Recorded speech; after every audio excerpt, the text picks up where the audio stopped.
Everyone, अस्सलाम वालेकुम, नमस्ते, सत श्री अकाल। Welcome back once again. मैं हूँ Saima Peerzada and you watching Saima reaction channel. So guys, आज की वीडियो पे हम रिएक्ट करेंगे हमारे चैनल पे। आज हम वीडियो देखने वाले हैं इन Pakistan Taliban obsession dangerous for India.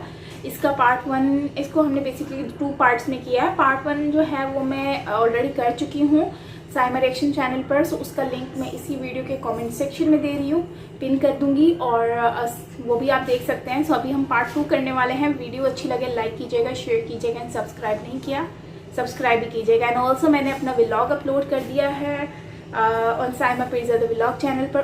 उसका भी लिंक इसी वीडियो के कमेंट सेक्शन में मिल जाएगा। सो ज़रूर वॉच कीजिएगा। सो चलते हैं वीडियो की तरफ। हियर वी गो।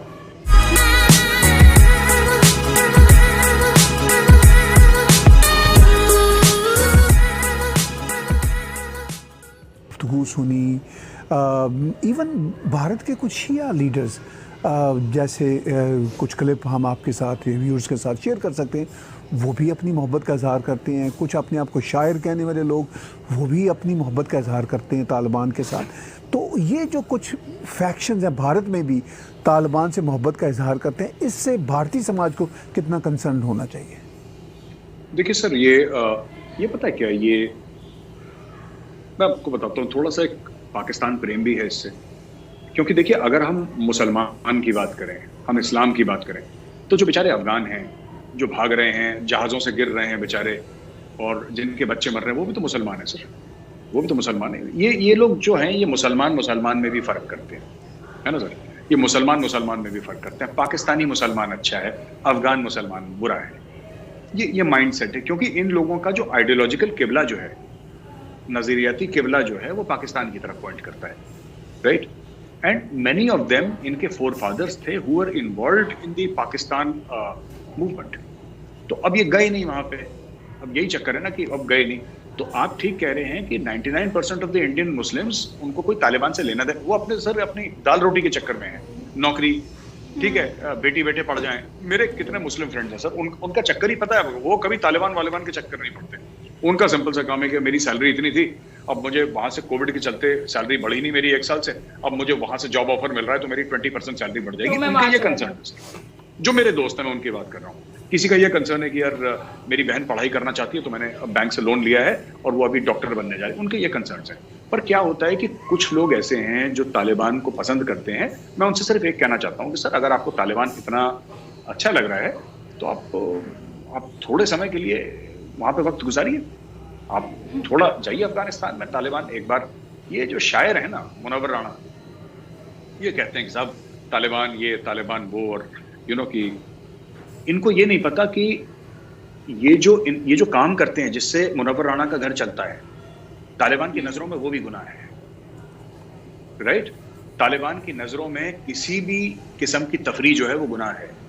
वो टांग देंगे सर, वो तालिबान नहीं ऐसे, they are criminal elements, they are terrorists. वो टांग देंगे इनको यहां से इंडिया का कॉन्स्टिट्यूशन इस्तेमाल करके, इंडिया का फ्रीडम ऑफ एक्सप्रेशन इस्तेमाल करके आप तालिबान की तारीफ कर सकते हैं, क्योंकि इंडिया अलाउ करता है आपको। आप कह सकते हैं कि मुनव्वर राणा कह सकते हैं कि उनको तालिबान पसंद है। मैं सिर्फ ये रिक्वेस्ट करना चाहता हूँ कि मुनव्वर राणा साहब, आप बड़े अजीम शायर हैं, आप बड़ी शख्सियत है, आप एक काम करिए कि आप बीच काबुल में जाके 2-4 शेर वहां पे भी सुना दीजिए तालिबानों को कि मैं इंडिया से आया हूँ, मैं आपको शेर सुनाना चाहता हूँ। तब आपको पता लग जाएगा कि कितनी मुकर्रर कहते हैं, कितनी बाबा की दादें मिलती हैं। वो तो सीधा गोली चलाते हैं तालिबान वगैरह करते हैं, उनको शायरी वायरी तो समझ में आती नहीं है।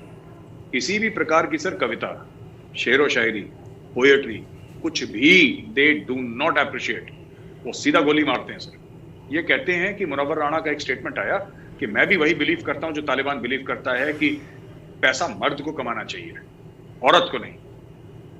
ठीक है, अब देखिए, कॉन्स्टिट्यूशन ऑफ इंडिया गारंटी करता है, ठीक है, कॉन्स्टिट्यूशन ऑफ इंडिया गारंटी करता है कि भाई मर्द और औरत बराबर हैं, जिसको जो कमाना है अपने हिसाब से, अपने क्वालिफिकेशन, एक्सपीरियंस और मेरिट के हिसाब से कमाए। कॉन्स्टिट्यूशन ऑफ इंडिया बराबरी की बात करता है, राइट। तो मुनव्वर राणा जो कह रहे हैं ये कॉन्स्टिट्यूशन ऑफ इंडिया की स्पिरिट के खिलाफ है। It's not a crime, but it's against the spirit of India. यही मुनव्वर राणा देश के खिलाफ और तालिबान के साथ है, उसी कॉन्स्टिट्यूशन का इस्तेमाल करके कि फ्रीडम ऑफ एक्सप्रेशन मेरा है, क्योंकि कॉन्स्टिट्यूशन ऑफ इंडिया गारंटी करता है। कुछ बोले तो अभी विक्टिम कार्ड लेकर टीवी के सामने रोना शुरू कर देंगे, विक्टिम कार्ड खेलेंगे कि साहब मुझे दबाया जा रहा है, मुझे कुचला जा रहा है। करोड़पति हैं ये सब, शेयर लिख लिख के इंडिया ने करोड़पति बना दिया, और ये दम तालिबान का भर रहे हैं। तो भैया साहब, मैं तो कह रहा हूं कि जिसको तालिबान पसंद है, जिसको भी पसंद है, गॉड ब्लेस यू, आप एक बार जाइए तो वहां पे, आप जाइए। हमें भी तो लगे कि हाँ आपने कुछ करा है काम, तो please go and please visit the Taliban and live under the rule. अब 10-15 दिन, 1 महीना रहकर रहिए, फिर हमसे बात करेंगे। मेरे साहब, आपने बड़ा अहम नुक्ता उठाया कि जो अफ़गान मर रहे हैं, जो तालिबान के सपोर्टर नहीं हैं, वो भी तो मुसलमान हैं। ऑन द अदर हैंड हम पाकिस्तान में देखते हैं बलोच जो हैं वो भी तो मुसलमान हैं, मेजॉरिटी ऑफ देम, और उनके साथ कितना जुल्म होता है। अब भी तारीख के औराक पलटें तो बहुत पीछे ना जाएं, तो बांग्लादेशी मुसलमान भी तो मुसलमान हैं जिनका मिलियंस में बेचारों का कत्लेआम किया गया, लाखों ख़वातीन को रेप किया गया। वीगर जो हैं वो भी तो मुसलमान हैं, जिनकी ये जो हैं भारतीय मुसलमानों के वो ग्रुप जो तालिबान को सपोर्ट करते हैं, वो कभी उनके हकूक़ के लिए आवाज़ नहीं उठाते। कुर्द भी तो मुसलमान हैं जो 4 मुस्लिम कंट्री से कई सालों से मारे जा रहे हैं, इराक, ईरान, सीरिया, टर्की। तो आफ्टर ऑल इन चीज़ों की तरफ इनकी नज़र क्यों नहीं जाती? सर फायदा नहीं है वहां पे, सर आइडियोलॉजिकली अलाइंड नहीं है। देखिए, ये सिर्फ कहने को मुसलमान है, कहने को मुसलमान है। अगर इनके पास कल आ जाए ना वीगर मुसलमान कि भाई आप हमारे लिए क्यों नहीं आवाज उठा रहे हैं, नहीं उठाएंगे, ये कभी नहीं उठाएंगे उसके लिए। इनकी तरफ से सर वो कल मरता है आज मरे, आज मरता है अभी मरे, इनको कोई फर्क नहीं पड़ता। इनको आवाज उठानी है रोहिंग्या के लिए, ठीक है, क्योंकि पाकिस्तान कहता है कि इंडिया में रोहिंग्या आना चाहिए। ठीक हो गया सर। ये कभी मुहाजिरों के लिए आवाज नहीं उठाएंगे कि पाकिस्तान में जिसका 25,000 मुहाजिरों का 10 साल में सिर्फ कराची में कत्लेआम हुआ था, कभी नहीं उठाएंगे सर, ठीक है। ये कभी बलोचों के लिए आवाज नहीं उठाएंगे, ये कभी पश्तूनों के लिए आवाज नहीं उठाएंगे, ये कभी मुसलमानों के लिए। मैं कह रहा हूं कि ठीक है, आपके मन में हिंदू हेट्रेड है, मुझे समझ में आता है कि आपके मन में हिंदू हेट्रेड है, कोई बात नहीं, आप हिंदुओं के लिए मत उठाइए आवाज। अब मुसलमानों के लिए तो आवाज उठाइए, आप इतने बड़े मुस्लिम बनते हैं, उनके लिए भी नहीं उठाते, उसमें भी सेलेक्टिव है सर। तो ये मुनाफिक लोग हैं, इनको देखिए सर, इनका कोई दीन ईमान नहीं है, और इनकी जो आइडियोलॉजिकल अलाइनमेंट है इनकी, it is totally and totally with Pakistan. ये, और मुझे नहीं पता क्यों किसी फेलियर के साथ क्यों अपने आप को कोई एसोसिएट करना चाहेगा। I have not understood. Why would you want to associate yourself with a nation that has failed in every front? पैसे पाकिस्तान के पास नहीं सर, इकोनॉमी उसकी चरमरा रही है, लोन उन्होंने ले रखे हैं, ओलंपिक में इनके मेडल जीरो हैं, स्पोर्ट्स में ये लोग जीरो हैं, इनका इंफ्रास्ट्रक्चर बेस जीरो है, पूरा मुल्क गिरवी रख रखा है, सब कुछ। अगर मैं कुछ झूठ बोल रहा हूं तो कोई मुझे पॉइंट आउट करे, और मैं चाहता हूं अगर कोई पाकिस्तानी भाई बहन ये देख रहे हो वीडियो, तो आप कमेंट सेक्शन पे बोलें कि मैंने कहां पे झूठ बोला है, तो आप लिखेंगे मेजर साहब आपने झूठ बोला है, फिर मैं आऊंगा एंड आई विल अपोलोजाइज, मैं आपसे माफी मांगूंगा यहाँ पे आके कि साहब हाँ ठीक है मैंने झूठ बोला है, आप साबित करें मैं झूठ बोल रहा हूँ। आपके पूरे मुल्क को गिरवी रख दिया है, पूरे मुल्क को, लेकिन ख्वाब तालिबान आएगा, कश्मीर आजाद करेगा, इनको ये नहीं पता कि सर कल का खाना कहां से आएगा, इनको ये नहीं पता कि कल हमारा मुल्क चलेगा कैसे, इनको ये नहीं पता कि 6 महीने के बाद अपनी फौज को तनख्वाहें कहां से देंगे, इनको ये नहीं पता कि अगले साल जो इनको 25-30 बिलियन डॉलर चाहिए पाकिस्तान चलाने के लिए, वो अगला 25-30 बिलियन डॉलर कहां से आएगा, इनको ये नहीं पता है। और इनको ये पता है कि बस जिहाद फी सबीलिल्लाह, बस इनको ये पता है, इसीलिए तो बेड़ा गर्क हो गया इस मुल्क का सर। वापस हम आते हैं मेजर साहब अफ़गानिस्तान की सूरत हाल की तरफ, कुछ बातें और करते हैं वहाँ के जो हालात हैं।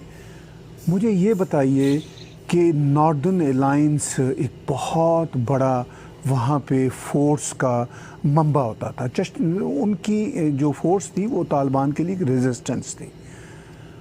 आपको लगता है कि अब जब कि नई सूरत हाल बनी है, जब अफ़गान ने देख लिया, अफ़गानों की बड़ी तादाद ने देख लिया कि तालिबान तो वो कुछ करेंगे जो वो करना चाहेंगे, जो उनके प्रोटेक्टर थे वो भी उनके प्रोटेक्टर नहीं थे, अब शायद वो अपने हकूक़ के लिए खुद लड़ें, तो क्या नई जो फोर्सेस हैं वहाँ पे उभरेंगी? क्योंकि ये तो एक समाज में मुमकिन नहीं है कि एक ही तरह की फ़ोर्स अपनी डिक्टेटरशिप चलाती रहे, तो जो नई फोर्सेस उभरेंगी उनमें नॉर्दर्न अलायंस का या किसी और फोर्स का कितना बड़ा अमल दखल होगा? सर काफ़ी बड़ा मुझे लगता है डेवलप कर रहे हैं। अमरुल्लाह सलेह पहुँच गए हैं पंजशेर कुछ दिन पहले, और वहाँ पे अहमद शाह मसूद के साहिबजादे जो हैं अहमद मसूद, वो भी वहाँ पे हैं, और लोग भी हैं। ये पहले के जितने अब्दुल्ला वगैरह ये सब लोग थे पुराने, ये सब नॉर्दर्न अलायंस के ही लोग हैं। क्या हुआ कि नॉर्दर्न अलायंस इसलिए तितर बितर हो गया क्योंकि 9/11 के बाद जब अमेरिकन बॉम्बिंग हुई एयरक्राफ्ट से, तो तालिबान भाग गया सर, तो वहाँ पे ये लोग काबिज हो गए। बट अब तालिबान वापस आ गया, तो नदन अलायंस जो है it is taking shape once again. और हमें ये नहीं भूलना चाहिए कि जो पॉपुलेशन है पश्तून की, Pashtuns are the largest in Afghanistan but they are still 45%। 55% जो है सर वो और एथनिसिटीज के हैं, जिसमें हजारास भी शामिल हैं सर, जिसमें उज़्बेक भी शामिल है, जिसमें ताजिक भी हैं, जिसमें कुछ चंद बलोच भी हैं। तो ये सब कम्युनिटीज वहां पे हैं and together they are forming various people. और उसमें एक और चीज है सर, अफगान आर्मी के बहुत सारे सिपाही जो हैं वो पंजशेर पहुंच गए हैं सर, खासतौर से उनकी स्पेशल फोर्सेस के, उनकी कमांडोज के जो ट्रेंड हैं वो लोग पहुंच गए हैं और they are there and they have reached there and ये लोग जो है सर दे सेड कि हमारे अफसरों को पैसा दे दिया और हमारे जर्नलों को पैसा देके सरेंडर करवा दिया, लेकिन हम तो लड़ना चाहते थे लेकिन हमें हुक्म नहीं मिला लड़ने का। तो बेसिकली क्या है कि अब हम लोग लड़ेंगे, अब हम लोग लड़ेंगे। तो अमरुल्लाह सलेह की लीड, और अमरुल्लाह सलेह ने अपने आप को अफगानिस्तान का प्रेसिडेंट डिक्लेयर कर दिया है, उसका सदर डिक्लेयर कर दिया है। और तजाकिस्तान ने अशरफ गनी की फोटोग्राफ हटाई और अमरुल्लाह सलेह की फोटो वहां पे रख दी। अच्छा, तो ये रीजन जो है बहुत फास्ट चेंज हो रहा है sir, it's changing very fast. बड़ी आपने अहम बात की कि ये कोई एंड ऑफ द गेम नहीं है जो तालिबान का काबुल पे कब्जा है, ये असल में गेम की शुरुआत है, मुझे तो ऐसा लगता है। क्योंकि तालिबान के चैलेंजेस भी बहुत हैं, इकोनॉमिक चैलेंजेस होंगे, वो कह तो रहे हैं बहुत सारी मीठी मीठी बातें, लेकिन प्रैक्टिकली ऑन ग्राउंड पे वो नहीं कर सकेंगे। तो अल्टीमेटली दूसरी फोर्सेस वहाँ पे डेवलप होंगी और इमर्ज होंगी। और आपने जैसा कि कहा कि अमरुल्लाह सालेह जो हैं वो अब एक नए लीडर के तौर पर सामने आ रहे हैं, और चलिए वो अगर ना भी बहुत पायदार हुए तो ये तो मुमकिन नहीं है कि तालिबान को रेजिस्टेंस ना मिले। तो तालिबान को दुनिया में कितना तस्लीम किया जाएगा आने वाले दिनों में? सर मुझे नहीं लगता कि दुनिया तस्लीम करने के मूड में है तालिबान को, लेकिन ऐसे कई मुल्क हैं, दो किस्म के मुल्क हैं तस्लीम करेंगे सर, जो अफगानिस्तान में अपनी स्टेक्स चाहते हैं।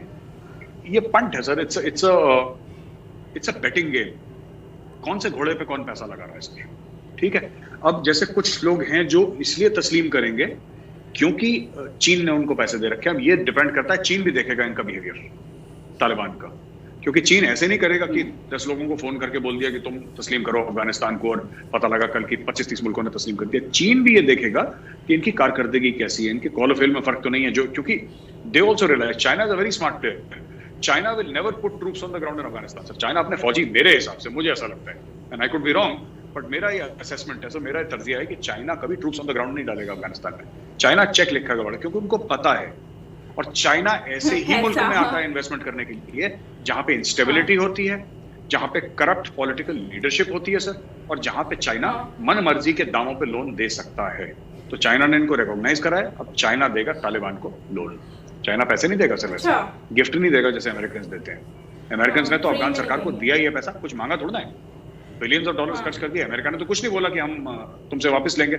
चाइनीज ऐसे नहीं है सर, चाइनीज बोलेंगे ठीक है तुम्हें $30 बिलियन चाहिए ना, लो 30 बिलियन, कोई दिक्कत नहीं है, पर 30 बिलियन का तुम सांस हमारे हिसाब से लोगे, और तुम कल तक जो सांस ले रहे थे ना, वो हर सांस में तुम शी जिनपिंग बोलोगे, और हर सांस में तुम चाइना जिंदाबाद बोलोगे। ये China will ensure that, they will ensure complete. जैसे पाकिस्तान का सर, पाकिस्तान का कराची का एयरपोर्ट, इस्लामाबाद का एयरपोर्ट, हर एक जितने भी एयरपोर्ट है वहां पे, बड़े बड़े इंटरनेशनल एयरपोर्ट, वहां के मोटरवेज, वहां पे पाकिस्तान रेडियो, पाकिस्तान टेलीविजन की बिल्डिंग, पाकिस्तान इंटरनेशनल एयरलाइंस के पूरे जहाज, पूरे उनके एसेट्स सबके सब तो गिरवी रखवा लिए ना।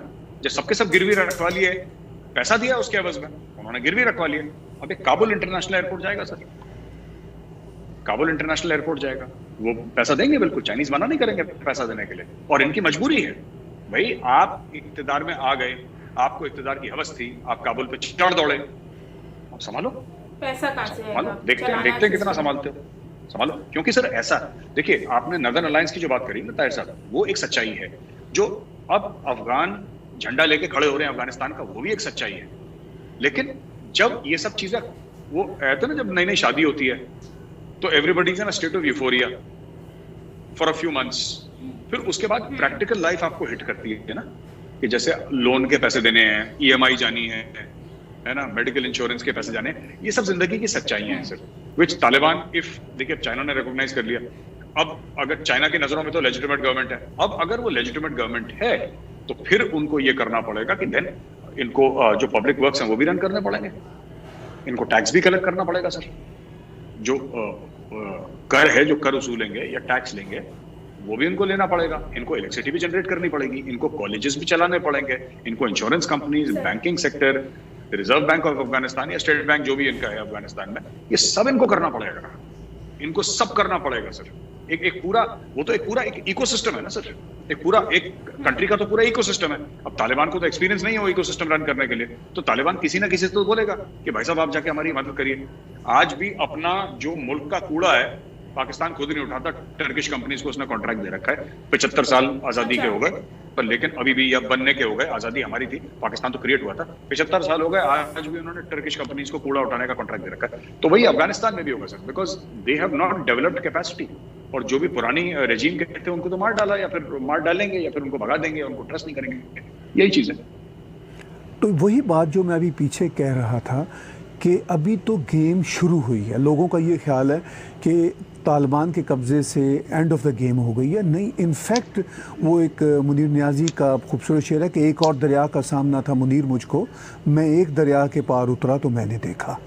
तो अब वो एक और दरिया का, बल्कि ज़्यादा बड़ा दरिया है अब, जिसको पार करना है।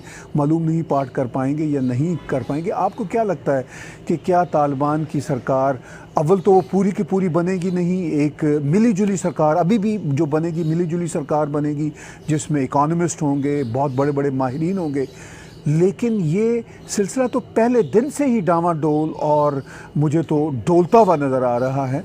आपको कैसे लग रहा है? नहीं सर, ये पाकिस्तान को अक्सर ये लगता है कि जो ये पूरा, पाकिस्तानियों को लगता है कि जिंदगी is a 2020 match sir, T20 होता है ना, उनको वो लगता है। Actually life is a test match sir. धूप में खड़ा होके पूरा दिन गुजारना पड़ता है सर पसीने में, तब जाके हो सकता है कि मैच का कुछ सोल्यूशन निकले, कोई रिजल्ट निकले ना निकले, नोबडी नोज। तो ये तो सिर्फ एक साइड ने बैटिंग करी है, अभी तालिबान ने बैटिंग करी है सर। तालिबान काबुल में पहुंच गया, एक बहुत अच्छा स्कोर उन्होंने 300 का स्कोर खड़ा कर दिया, 400 का स्कोर खड़ा कर दिया स्कोर बोर्ड। अब दूसरी साइड की बैटिंग शुरू होगी। देखिए सर, ना तजाकिस्तान चुप बैठेगा, ना अमेरिका चुप बैठेगा, ना भारत चुप बैठेगा। ठीक है सर, अगर किसी को लगता है, और ये जो पाकिस्तानी अक्सर ये कहते हैं ना कि भारत की अरबों डॉलर की इन्वेस्टमेंट डूब गई, इन्वेस्टमेंट थी नहीं सर, वो तो डे वन से वन वे था, हमने तो कुछ मांगा नहीं। मैं तो खुला बोल चुका हूँ मतलब कि कोई भी पाकिस्तानी अगर कोई डॉक्यूमेंट डाल दे तो मैं मान जाऊँ, मैं माफी मांग लूंगा उससे कि भाई इंडिया ने बोला था कि तुम हमें इतना वापस दोगे, हमने कोई कमाना नहीं है उसमें, हमने कुछ कमाना नहीं दिया, फ्रेंडली जस्टिस था, कर दिया उनके लिए। हमने कुछ प्रॉफिट कभी नहीं बोला कि हमें इसमें प्रॉफिट कमाना है, जैसे चीन ने पाकिस्तान में कमाया। ठीक है, पहली चीज ये। दूसरी चीज ये कि यूफोरिया, जो पाकिस्तान में सडन यूफोरिया होता है सर, ये बहुत जल्दी लुडियां डालना शुरू, भंगड़े डालना शुरू, सेलिब्रेट करना, और अब तो जीत गए, ये टिपिकल पाकिस्तानी टेंडेंसी है कि अब तो जीत गए, अब तो काम हो गया, फिर ये बाद में मायूस हो जाते हैं। प्रीमेच्योर सेलिब्रेशन सर, हर चीज में प्रीमेच्योरली सेलिब्रेट कर लेते हैं कि जल्दी से 1 मिनट पहले। हमारे यहाँ इंडिया में कहते हैं ना कि बर्थडे, एक हम लोग मानते हैं इंडिया में कि बर्थडे, कोई कहता है यार मैं बर्थडे के दिन यहाँ पे हूँ नहीं तो पहले सेलिब्रेट कर लो, लोग मना कर देते हैं, इट्स बैड लक।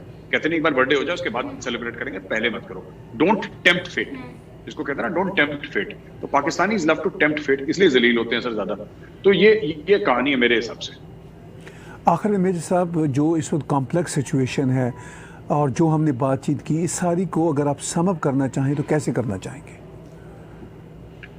देखिए सर, मुझे तो ऐसा लगता है कि अभी गेम शुरू हुआ है अफगानिस्तान में, और बहुत मुझे बुरा लग रहा है वर्ड गेम यूज करते हुए, क्योंकि वहां पे लाखों अफगानों की जिंदगी का सवाल है, और मैं एक वर्ड गेम यूज कर रहा हूँ, लेकिन मैं इसलिए वर्ड यूज गेम कर रहा हूँ क्योंकि इसको ग्रेट गेम कहा गया है पहले से। It has been called the great game, वो 100-150 साल से चल रहा है। कभी रशिया आ जाता है, कभी इंग्लैंड आ जाता है यहाँ पे। तो Russia was not the first super power, एक जमाने में इंग्लैंड सुपर पावर था, तो ये सब है। महाराजा रंजीत सिंह वहाँ पे, जो लोग कहते हैं सर, पाकिस्तानी अक्सर ये कहते हैं कि अफगानिस्तान को किसी ने नहीं हराया सर। ये कहते हैं ना कि अफगानिस्तान कभी किसी के सामने झुका, ऐसी बात नहीं है सर। महाराजा रंजीत सिंह ने, जो वहाँ के लोकल थे सर, जो उस जमाने के तालिबानी थे, तालिबान तो बना नहीं था उस जमाने में, लेकिन जो उस जमाने के तालिबानी थे सर, मार के दुम्बा बना दिया था महाराजा रंजीत सिंह की फौजा ने, and they ruled from Kabul. Afghanistan was part of the Sikh empire sir. सिखों ने बिल्कुल हवा टाइट कर रखी थी वहां पे, लेकिन अब बात यह है कि वक्त का पहिया चलता है, तो मेरा कहने का बात है कि आगे चल के भी यहाँ पे अभी कॉम्प्लेक्स डायनेमिक्स आ रहे हैं, अभी नोबडी नोस, अभी हम लोग भी बड़ी मीडिया वाले भी हम बड़ी नजर बना के देखें, लेकिन मेरा एनालिसिस ये सर, मेरा तर्जिया ये है कि अभी हम इसको जज ना करें सिचुएशन को। आप 6 महीने 1 साल देखें, आपको दिखेगा अलग अलग चीजें होते हुए सर, अलग अलग चीजें होते हुए। अभी चाइना को भी सरप्राइज मिलेगा, हो सकता है चाइना ने ऐसी हड्डी मुंह में डाल दी हो सर जो ना उगले बने चाहे निगले बने चाइना को सर, ये भी हो सकता है, बिकॉज अफगानिस्तान में हो सकता है, क्योंकि इट्स अ एंडलेस पिट। हम लोगों ने अफगान आर्मी ट्रेन करी सर, इंडिया ने अफगान आर्मी ट्रेन करी, अमेरिका ने अफगान आर्मी ट्रेन करी।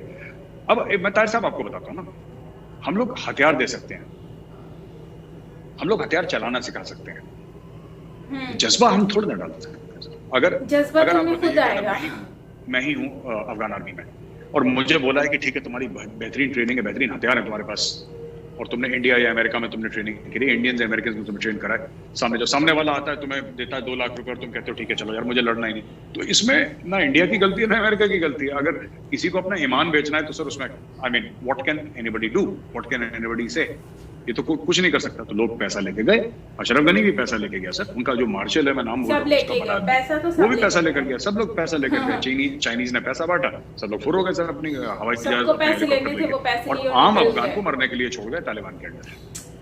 बहुत दुख की बात। बहुत बहुत शुक्रिया मेरे साहब। जब आप और मैं कहते हैं कि अभी गेम शुरू हुई है तो हम वो इसको सिंबॉलिकली कहते हैं, चूँकि बदकिस्मती ये है कि पॉलिटिक्स में यही एक रोल वर्ड है। बहुत बहुत शुक्रगुजार हैं, धन्यवाद आपका कि आज आपने हमें फिर वक्त दिया। व्यूअर्स बातचीत सुन रहे थे मेजर गौरव आर्या जी की, और उन्होंने खुलकर जो इस वक्त की जियो पॉलिटिकल सिचुएशन है अफ़गानिस्तान और उस रीजन की, उस पर बातचीत की। हमारा यूट्यूब का चैनल सब्सक्राइब कीजिए, हमें आप स्पॉन्सर भी कीजिए पैट्रॉन के राही, या हमें क्रेडिट कार्ड के राही, या पेपॉल के राही। मैं आज एक बार फिर आप सबका शुक्रगुजार हूँ कि आपने मेरा और मेजर गौरव आर्या साहब का एनालिसिस देखा और सुना। आप मेजर गौरव आर्या की वेबसाइट चांकिया फोरम को ज़रूर विज़िट कीजिए, उनके जो ऐप्स हैं आईफोन के और एंड्रॉयड के ज़रूर डाउनलोड कीजिए। बहुत बहुत धन्यवाद, बहुत बहुत शुक्रिया आज का ख़ुसूसी ताज़ा देखने और सुनने। ऑलराइट सो गाइस, ये वीडियो है जिसमें मेजर गौरव आर्या जी ताई गौरा जी से बात कर रहे थे, डिस्कशन कर रहे थे अबाउट अफ़गानिस्तान सिचुएशन के बारे में, एंड मतलब तालिबान के अकॉर्डिंगली बात की जा रही थी, चाइना के बारे में डिस्कस किया। उन्होंने बताया है कि किस तरह से चाइना जो है वो अफ़गानिस्तान को भी वैसे ही लपेट में ले लेगा जैसे कि पाकिस्तान को इन्होंने लिया। पाकिस्तान की सारी चीज़ें गिरवी ले ली और पैसे दिए उनको, लेकिन फ्री में नहीं दिए उनसे, उसकी जगह पर लोन लिया, मतलब उनको दिया, और साथ में ज़मीनें ली, रेडियो स्टेशन, और साथ में एयरपोर्ट्स हो गए, हाईवे, मोटरवे, ये सारी चीज़ें उनसे मतलब पैसे देकर गिरवी में रखवा दी पाकिस्तान ने चाइना को। अब वैसे ही चाइना जो है वो तालिबान को भी पे करेगा, तालिबान को, क्योंकि तालिबान के पास कुछ भी नहीं है। तालिबान को अफ़गानिस्तान में आने का था, लेकिन ये नहीं है कि सिस्टम चलेगा कैसे। अब उनको सिस्टम चलाना है, कॉलेजेस चलाने हैं, हॉस्पिटल्स चलाने हैं, एंड बहुत सारी चीज़ें चलानी होंगी। तो उसके लिए क्या करना है, उसके लिए इनको पैसा चाहिए, और पैसा कहाँ से आएगा। अब वो सिर्फ चाइना ही इनको पैसा दे सकता है, बिकॉज चाइना इनको एक्सेप्ट करता है, इसके अलावा तो दूसरी कंट्रीज इसको एक्सेप्ट नहीं कर रही। तो उसके लिए पैसा चाहिए होगा, तो पैसा जो है वो ये कहाँ से लेंगे, पैसा ये लोग लेंगे चाइना से, और चाइना इनको पैसा देगा भी। लेकिन पैसा क्यों देगा, वो देगा लेकिन ऐसे नहीं देगा, वो देगा गिरवी रखकर चीज़ें, कि गिरवी दो हमें, जैसे एयरपोर्ट हो गया काबुल का, या फिर दूसरी चीज़ें। तो ये सारी चीज़ों के बाद जो है वो चाइना इनको पैसे देगा, और फिर देखें कि ये भी किस तरह से अपना सिस्टम चलाते हैं। मुनव्वर की बात की गई कि मुनव्वर पोइट्री करते हैं, उन्होंने जो है वो कहा है कि तालिबान आया है बहुत अच्छा है, और वो खुशी का इजहार करते हैं। और फीमेल्स के ऊपर उन्होंने एक बात की जो कि मुझे बहुत अजीब सी लगी, उस पर मैं डिस्कस करना चाह रही थी, कि वो कहते हैं कि जो फीमेल्स हैं उनको काम नहीं करना चाहिए, मेल्स को काम करना चाहिए। मैं यहाँ पर एक तरफ से एग्री कर भी लेती हूँ इनकी बात पे, सपोज दैट कि मैं उन पे एग्री कर लूँ इस बात पर कि फीमेल्स को काम नहीं करना चाहिए, उनको तो घरों में काम करना चाहिए, अपना घर संभालना चाहिए। ठीक है, उनकी अगर आप ज़रूरियात पूरी करते हैं तो वो अपने घरों में भी रह लेंगी, खुशी से रहेंगी, क्योंकि जब उनकी ज़रूरियात और उनकी हर चीज़ को पूरा किया जाता है। लेकिन मेरे पास एक और चीज़ भी इससे रिगार्डिंगली आती है मेरे माइंड में, और वो ये चीज़ है कि अगर फीमेल्स जो हैं जिनके मेल्स ही नहीं हैं, जिनके घरों में मेल्स नहीं हैं, या डेथ हो गई है, या फिर छोटे हैं, या फिर ऐसे हैं उनका सिचुएशन ऐसा है कि उनको घर से हर हाल में बाहर निकलना है, क्योंकि आजकल के दौर में सैलरीज इतनी कम है, सैलरीज कम होने की वजह से लोग जो है फीमेल्स काम नहीं कर पाती, या उनके पास पैसे या मेल्स के सैलरी इतनी कम होती है कि वो घर नहीं चल सकता बिकॉज महंगाई की वजह से। तो अगर वो अपने हस्बैंड की हेल्प करती है जॉब करके, तो अपने थोड़ा और अच्छा सिस्टम बना सकते हैं, तो व्हाई नॉट। अगर वो जॉब करना चाहती है तो इसमें बुराई नहीं है। और हाँ, स्पेशली उन लोगों के लिए जो जिनके घर में मर्द ही नहीं है, आदमी ही नहीं है, या मर चुके हैं, उनके इंतकाल हो गया है, या कोई वसीला नहीं है, सबब नहीं है कि जिसके ज़रिए वो घर बैठ के खा सकें। ओके, सो वो फीमेल्स क्या करेंगी, उनका क्या सिस्टम होगा, मैं ये चीज़ सोच रही हूँ। सो गाइज, इस बात को मैं बिल्कुल भी एग्री नहीं करती कि फीमेल्स को काम नहीं करना चाहिए। अगर आप फीमेल्स के काम पर रोकथाम लगा देंगे या उनको जॉब्स प्रोवाइड नहीं करेंगे तो उससे क्या होगा, जिनके कमाने वाले हैं वो तो उनका सिस्टम चल जाएगा, लेकिन जिनके कमाने वाले नहीं हैं वो अपने घर को कैसे चलाएंगी, उनके लिए बहुत सारे मसले मसाइल होंगे। सो ये बात करना बिल्कुल गलत है। और जब एक कंट्री का आयन कानून इस बात पर कॉन्स्टिट्यूशन कहता है कि भाई फीमेल्स और मेल्स इक्वल है, वो लोग काम कर सकते हैं और जैसा चाहे वैसा कर सकते हैं। सो इसमें भी हम लोग कौन होते हैं, आप मुनव्वर जी कौन होते हैं जो आप बोलें कि फीमेल्स को काम करना चाहिए कि नहीं करना चाहिए। और बाकी वहाँ तालिबान की बात है तो ठीक है, वो उनके रूल्स हैं, वो शरिया के तौर पर काम कर रहे हैं, शरिया में अलाउ नहीं है। लेकिन अब ये बात भी नहीं है कि इस्लाम में भी कहा जाए कि औरत काम कर ही नहीं सकती। औरत काम कर सकती है, क्यों नहीं कर सकती। औरत काम नहीं करेगी क्या? हज़रत मोहम्मद सल्लल्लाहु अलैहि वसल्लम की जो वाइफ थी, मिसेस थी, उन्होंने क्या जो है वो बिज़नेस नहीं करती थी, वो तिजारत नहीं करती थी, वो काम करती थी। तो इसलिए इस्लाम में कभी भी किसी चीज़ काम करने से मना नहीं किया जाता। और घर से भी वो बाहर निकलती थी, ऐसा नहीं है कि घर से नहीं निकलती थी बाहर, तो घर से भी बाहर निकला करती थी। तो अब इसमें ये तो है ही नहीं कि आप कहीं पर भी नहीं है कि आप फीमेल्स को घर पे रखें और उनको बाहर जाने से मना करें, उनको इजाज़त नहीं है, या फिर उनको जो है आप तालीम ना दें, तालीम पे भी इजाज़त नहीं है, या फिर अगर आप उनको बोलते हैं कि वो जो है वो जॉब ना करे, काम ना करे, ऐसा भी कहीं पर नहीं लिखा हुआ। तो ये तो कहीं शरिया में भी मुझे नहीं लगता कि ऐसा लिखा है। अगर मैंने कुछ गलत कह दिया तो उसके लिए माजरत, लेकिन जहाँ तक मुझे आइडिया है तो ये तो हर चीज़, तिजारत, तालीम और बाहर जाना, ये सब कुछ अलाउ है और ये होना चाहिए। ये राइट है एक फीमेल का और उनको करना चाहिए, फिर वो चाहे तालिबान के अंडर हो। और मुझे नहीं लगता है तालिबान इस चीज़ पर मना करेगा, क्योंकि ये मना करने वाली चीज़ नहीं है, इस पर तो अलाउ होना चाहिए। और जहाँ तक मुझे आइडिया वो अलाउ कर रहे हैं। तो अगर वो इन फ्यूचर मना करते भी हैं तो ये तो बहुत ही दुख की बात है कि उनके राइट्स उनसे छीने जा रहे हैं। सो मैं मुनव्वर जी को ये आंसर दे रही हूँ कि ये बिल्कुल गलत है, आप इस तरह के पॉइंट पर बात ना करें, क्योंकि ये फीमेल्स का राइट है और उनकी राइट्स पे बात ना की जाए कि उनको नहीं जाना चाहिए, ये वो रोकथाम की बातें करें तो बुरी बात। और दूसरी बात, मैं अप्रिशिएट करती हूँ इंडियन गवर्नमेंट को कि इंडिया की गवर्नमेंट जो है वो इस पर बात करती है कि हम लोग राइट देते हैं और हम इक्वल रखते हैं फीमेल्स एंड मेल्स को, और उनके पास राइट है कि वो जॉब करें, स्टडी करें, सब कुछ। सो इसके लिए मैं बहुत ज़्यादा जो है वो इंडियन गवर्नमेंट को बहुत ज़्यादा अप्रिशिएट करती हूँ। एंड ऑल्सो जो अफ़गानिस्तान है उसके ऊपर इतने सारे लोग आ रहे हैं, रशिया, पता नहीं कौन कौन सी कंट्रीज है, वो आती रहती हैं। वो क्या करना चाह रही हैं, क्यों अफ़गानिस्तान जो है उसके ऊपर, क्या अफ़गानिस्तान में ऑयल की वजह से ये लोग आ रहे हैं, क्या मामलात हैं कि अफ़गानिस्तान को सब चीनी, जैसे वो चीनी के ऊपर मक्खियाँ चिपकी हुई होती हैं वैसे ही आकर सारे चिपके हुए हैं। पता नहीं क्या मामला चल रहे हैं अफ़गानिस्तान के साथ। वो तो ऐसे लग रहा है जैसे एक लड़की वाला हिसाब हो जाता है, जैसे वो एक लड़की और उसके ऊपर इतना सारा झुंड इकट्ठा हो जाए, तो बस मुझे अफगानिस्तान का वही सिनेरियो लग रहा है। एनीवेज आई होप कि अफगानिस्तान के लोगों के लिए अच्छा हो, क्योंकि वो बहुत गरीब लोग, मासूम लोग हैं, इनोसेंट हैं, अपनी जानें बचाने के लिए और सुकून की ज़िंदगी गुजारना चाहते हैं। लेकिन हम देखते हैं कि दूसरी कंट्रीज़ जो हैं वो जो बड़े लोग हैं जिनके अंडर में था, उन्होंने पैसों के लिए अपनी कंट्री को बेच दिया, अपनी कंट्री के लोगों की फीलिंग्स को बेच दिया।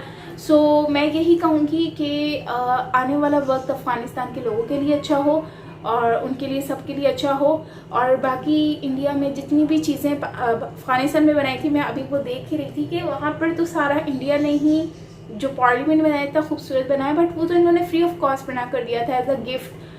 काफ़ी खूबसूरत बनाया है, काफ़ी पैसा लगाया था, लेकिन जहाँ तक मैंने आज तक सुना है वो फ्री ऑफ कॉस्ट था, ना कि मतलब कि पैसों पे दिया हो या उधार पे, तो ऐसा कुछ नहीं था जहाँ तक मुझे आइडिया है। आप बताइएगा कमेंट सेक्शन में क्या ये सही है। तो खैर गाइस, ये थी हमारी आज की वीडियो। बहुत सारे पॉइंट्स थे जो कि शायद हो सकता है कि मैंने इसमें मिस भी कर दिए हों, लेकिन आपने मुझे कमेंट सेक्शन में बता दीजिएगा कि कौन कौन से पॉइंट जो थे वो मैंने मिस कर दिए हैं। तो खैर वीडियो बहुत लंबी हो रही है, तो मैं यहाँ पर वीडियो को करती हूँ एंड। अगर वीडियो अच्छी लगी हो तो लाइक कीजिएगा, शेयर कीजिएगा एंड सब्सक्राइब नहीं किया चैनल को सब्सक्राइब भी कर लीजिएगा। सो मिलते हैं नेक्स्ट वीडियो के साथ। Till then take care, bye bye.